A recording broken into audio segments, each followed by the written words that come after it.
it's Heather, and this is our final part of community accountability. And we're looking at wider kinds of harm. So let's look at things like robbery, sexual violence,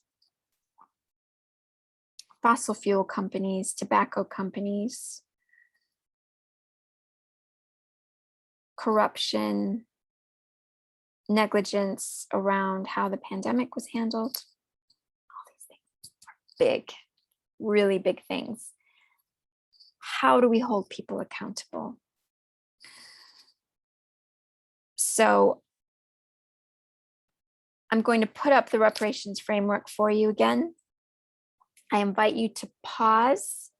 I'm going to tell you, I'm going to remind you of these big ones, and I want you to think through each of the aspects of the reparations framework to think through what it would look like in this case of harm. So pause the video when I do that, and feel free to check out the Facebook group to go in to the guide and share the thinking and the ideas, because we really need each other to be imaginative and creative about how we deal with harm. So first, we're going to look at robbery. So pause the video and think through how all of these would play out for a robbery.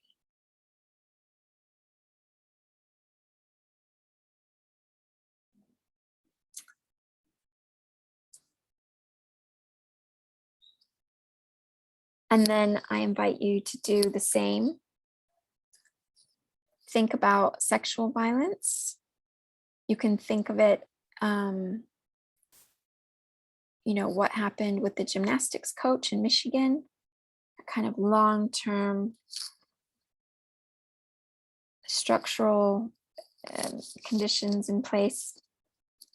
Or you could think about a personal incident that you know of or that you experienced around sexual violence, and how a reparations framework would apply in that case. So go ahead and pause the video.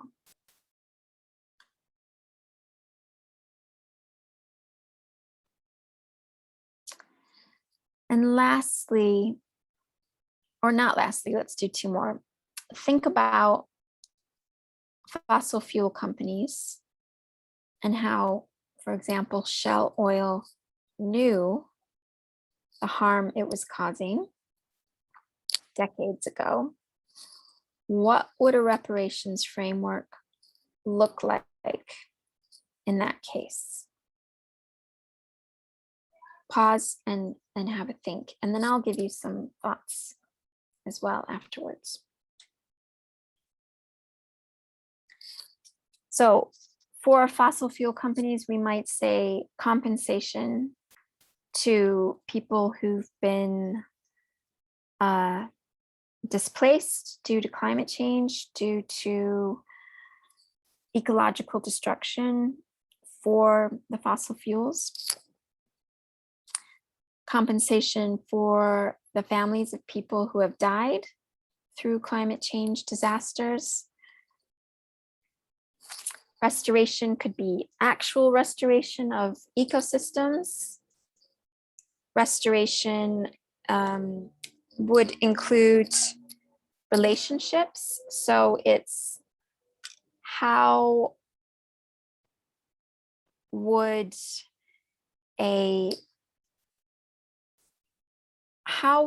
people be able to trust fossil fuel companies again?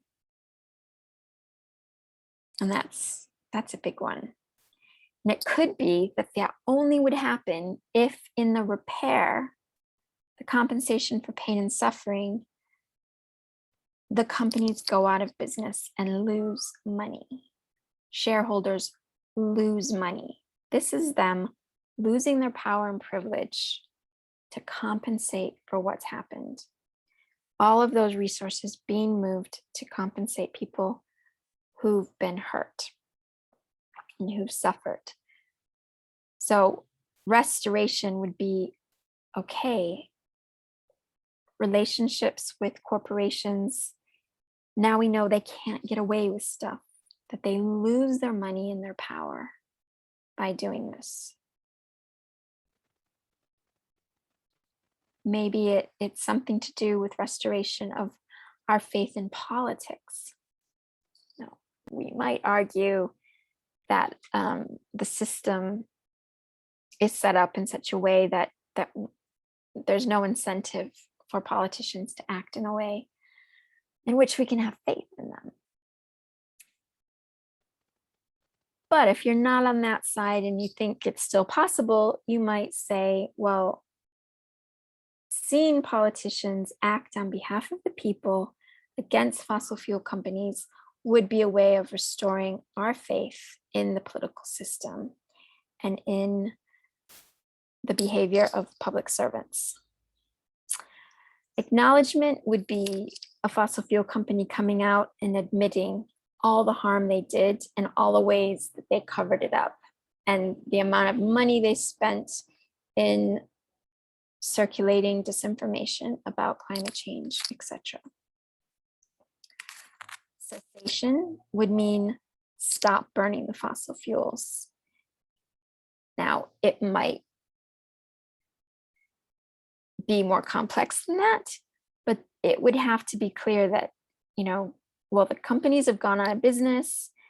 Now it's publicly owned. Fossil fuels become publicly owned, and there is convergent facilitation or something is being used to come up with how are we going to smartly use fossil fuels in order to have a world where we don't need them anymore. So non-repetition is, yes, looking at how do we end the conditions that produce the harm? So how do we change the system so that we no longer need fossil fuels? So that's an example. Okay, let's look at the pandemic. So pause the video and think through the reparations framework with, for example, the way that the UK government has been criticized for handling the pandemic based on a recent report. I'm recording this on October 23rd, 2021. The US has also been criticized for when the pandemic started. So pause the video and think through the reparations. From my point of view, compensation would mean the UK government would offer money and other things to the people who are suffering from long COVID and for the families who've lost people who've died from COVID. Probably from the beginning, because we saw what was happening in Italy before it hit the UK. And so it didn't need to be that way, in my opinion, and in the opinion of lots of scientists. So compensation for the people that lost people to COVID and that suffer from long COVID. So it could include money. It could also be free education. Things like that. Restoration would be similar to what I was saying about fossil fuels, where we might want to restore our faith in our politicians. And so we'd want to see that they lost power. This is part of reparations as well, that they lost power and they're no longer in government, that they had to resign. So that would be a way of restoring our faith in them. They acknowledge what they did. So the report that's come out, says, they say, yes, that report is accurate. This is what we did. This is why we did it. And we see we see what the effects were. Cessation would be to immediately stop ignoring scientific advice, etc., about the pandemic. So whoever's now in power would not be doing that anymore. And non-repetition is, we need to look at the report on how the pandemic was handled and see things like the corruption of PPE contracts going to friends. What would you need to put in place so that they couldn't do that in the future? What would we need to put in place so that politicians cannot mishandle pandemics or huge crises in the future? What do we need to change? And that's a big conversation. That's a big thing to look at, but it would be part of accountability. Not including that wouldn't be full accountability. It wouldn't be the reparations framework. Okay, so that's community accountability. If you'd like to make a donation to our work here in Colombia, I'd really appreciate it. The cost of living is low, which means your dollars, your British pounds go a long way here. That's my PayPal, HeatherLuna1. You can also go to the website, the links below, to make a donation. Also, how to join the Facebook group. And if you'd like to book this workshop to do one-to-one or with other people live, would love to see you over there. Okay, thanks so much and see you in the next one.